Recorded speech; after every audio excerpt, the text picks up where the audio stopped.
Hello friends, welcome to Learning Web. আজি আমি top 15 জিকে কুৱেশ্যন লৈ আহিছোঁ আৰু এইটো জিকে ক্লাছ 3 হয়। ইয়াৰে আগতেও মই দুটা জিকে ক্লাছ দিছিলোঁ, আপোনালোকে চোৱা নাই যদি চাই ল'ব। আৰু specially BTR grade 3 grade 4 exam যে আহি আছে তাৰে বাবে মই সিৰিজটো আনিছোঁ। লগতে অন্যান্য যিবোৰ গভৰ্ণমেণ্ট এক্সাম আছে তাৰে বাবে ইউজফুল হয়, আপোনালোকে চাব পাৰে বা কণ্টিনিউ কৰিব পাৰে। তো আহক প্ৰথম কুৱেশ্যনটো আৰম্ভ কৰোঁ। প্ৰথম কুৱেশ্যনত সুধিছে which of the following state shares maximum state boundary with আদাৰ ষ্টেটছ ইন ইণ্ডিয়া, যে তলৰ কোনখন ৰাজ্যই ভাৰতবৰ্ষৰ সৰ্বাধিক ৰাজ্যৰ সৈতে সীমা ভাগ কৰে। অপশ্যন এ আছে West Bengal, option B Bihar, option C Uttar Pradesh আৰু অপশ্যন ডি উত্তৰাখণ্ড। তো ইয়াৰে শুদ্ধ উত্তৰ হ'ব অপশ্যন চি উত্তৰ প্ৰদেশ, যে উত্তৰ প্ৰদেশে ভাৰতবৰ্ষৰ 9খন ৰাজ্যৰ লগত সীমা ভাগ কৰে। তো অপশ্যন চি হ'ব শুদ্ধ উত্তৰ। কুৱেশ্যন নম্বৰ 2ত আছে which of the following state separated India from Sri Lanka, যে তলৰ কোনটো প্ৰণালীয়ে ভাৰতবৰ্ষক শ্ৰীলংকাৰ পৰা পৃথক কৰে। Option A strait of Gibraltar, option B strait of Hormuz, option C Palk strait আৰু option D strait of Messina. তো ইয়াৰে শুদ্ধ উত্তৰ হ'ব পাল্ক ষ্ট্ৰেইট, যে পাক প্ৰণালীয়ে ভাৰতবৰ্ষক শ্ৰীলংকাৰ পৰা পৃথক কৰে। অপশ্যন চি শুদ্ধ উত্তৰ।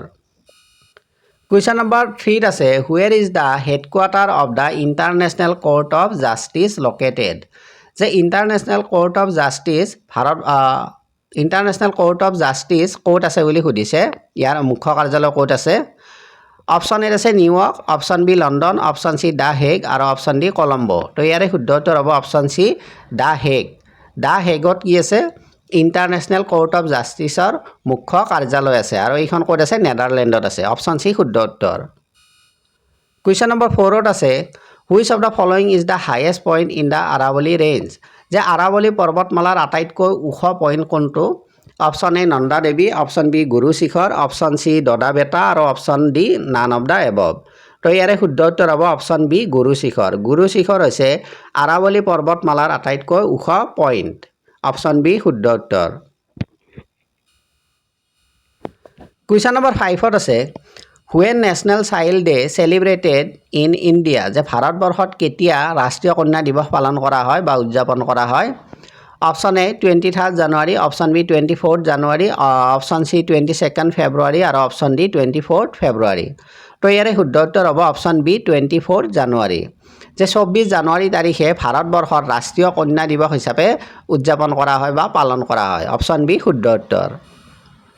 Question number 6 Kalidas Samman is given in which of the following fields, যে কালিদাস সন্মান কোনটো ক্ষেত্ৰত প্ৰদান কৰা হয়। Option A sports, option B literature, option C science আৰু অপশ্যন ডি থিয়েটাৰ। ত' ইয়াৰে শুদ্ধ উত্তৰ হ'ব অপশ্যন ডি থিয়েটাৰ। কালিদাস সন্মান থিয়েটাৰৰ বাবে প্ৰদান কৰা হয়। অপশ্যন ডি শুদ্ধ উত্তৰ। কুৱেশ্যন নম্বৰ 7ত আছে the book Indian Home Rule is written by whom, ইয়াতে কি কৈছে, ইণ্ডিয়ান হোম ৰুল নামৰ কিতাপখন কোনে লিখিছিলে। Option A Jawaharlal Nehru, option B doctor B R Ambedkar, option C M K Gandhi আৰু option D R K Narayan.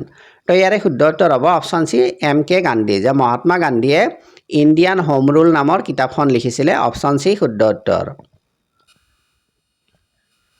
Question number 8ত আছে when was Sattriya given the status of classical dance by Sangeet Natak academy, যে সংগীত নাটক একাডেমীৰ দ্বাৰা সত্ৰীয় নৃত্যক কেতিয়া ধ্ৰুপদী নৃত্য হিচাপে স্বীকৃতি দিয়া হৈছিলে। Option A 2000, option B 2001, option C 2004 আৰু অপশ্যন ডি 2005। তো ইয়াৰে শুদ্ধ উত্তৰ হ'ব অপশ্যন এ 2000। 2000 চনত সংগীত নাটক একাডেমীয়ে সত্ৰীয় নৃত্যক ধ্ৰুপদী নৃত্য হিচাপে স্বীকৃতি দিছিলে। অপশ্যন এ শুদ্ধ উত্তৰ। কুৱেশ্যন নম্বৰ 9ত আছে for which novel Lakshminandan Bora received Saraswati Samman, যে কোনখন উপন্যাসৰ বাবে লক্ষ্মীনন্দন বৰাই সৰস্বতী সন্মান পাইছিলে। Option A Mrityunjay, option B Mamore Dhora তৰোৱাল, অপশ্যন চি কায়কল্প আৰু অপশ্যন ডি ভানুমতী। তো ইয়াৰে শুদ্ধ উত্তৰ হ'ব অপশ্যন চি কায়কল্প, যে কায়কল্প উপন্যাসৰ বাবে লক্ষ্মীনন্দন বৰাই সৰস্বতী সন্মান পাইছিলে। অপশ্যন চি শুদ্ধ উত্তৰ।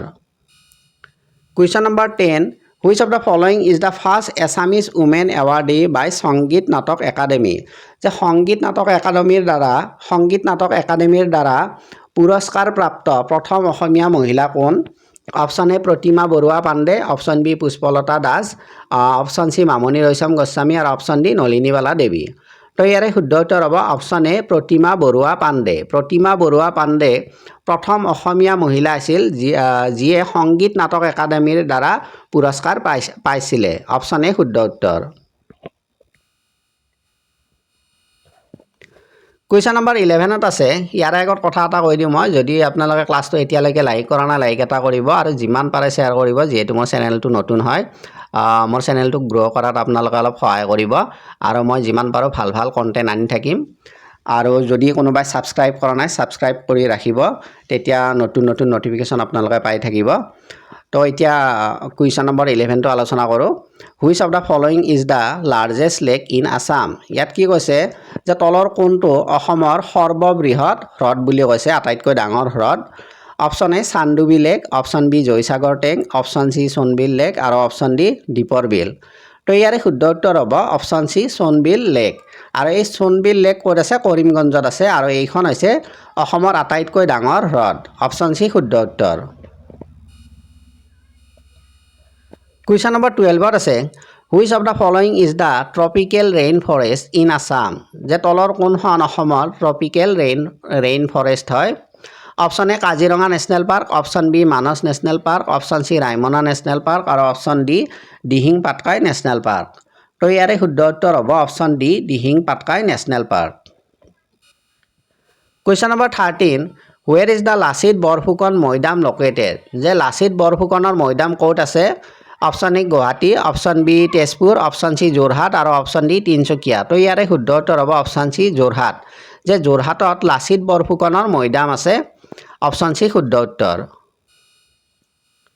Question number 14, who form the Mrityu Bahini in Assam during the quit India movement. যে কুইট ইণ্ডিয়া মুভমেণ্টৰ সময়ত অসমত মৃত্যু বাহিনী কোনে গঠন কৰিছিলে? Option A Kanaklata Barua, option B Pushpalata Das, option C Chandraprabha Saikiani আৰু option D none of the above.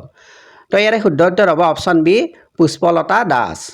যে অসমত কুইট ইণ্ডিয়া মুভমেণ্টৰ সময়ত পুষ্পলতা দাসে মৃত্যু বাহিনী গঠন কৰিছিলে আৰু তেওঁৰ হাজবেণ্ডে তেওঁক সহায় কৰিছিলে এই ক্ষেত্ৰত আৰু অন্যান্য কিছুমান ব্যক্তিও আছিলে।